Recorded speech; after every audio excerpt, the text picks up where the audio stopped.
La première fois qu'on a envoyé une expat en Chine, au premier call, je m'étais améliorée en anglais, vous savez.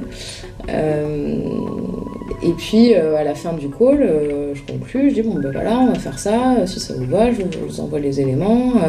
Est-ce que vous pensez que ça pourrait être bon pour la fin du mois? Oui, pas de problème.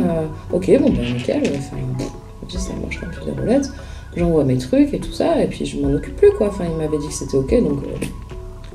Et puis le mois suivant, le salarié qui m'appelle et qui me dit je comprends pas Camille, j'ai pas été payée ce mois-ci.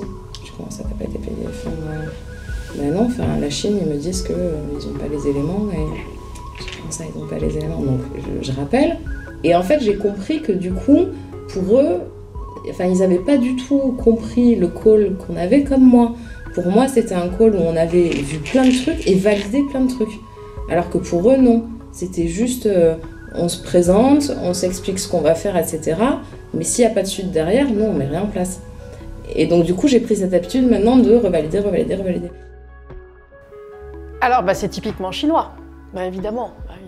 Les Chinois réagissent très souvent comme ça. Pourquoi? Parce qu'ils sont déjà très polis, donc ils n'osent pas remettre en cause une autorité.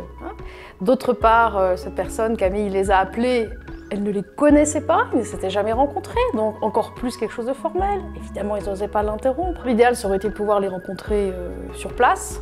Quand c'est pas possible, au moins avoir un appel vidéo pour se connaître, créer une familiarité, prendre le temps de se rencontrer, de discuter un peu de choses et d'autres, se présenter ce qu'elle fait, leur demander qui se présente, voilà, créer une bonne ambiance.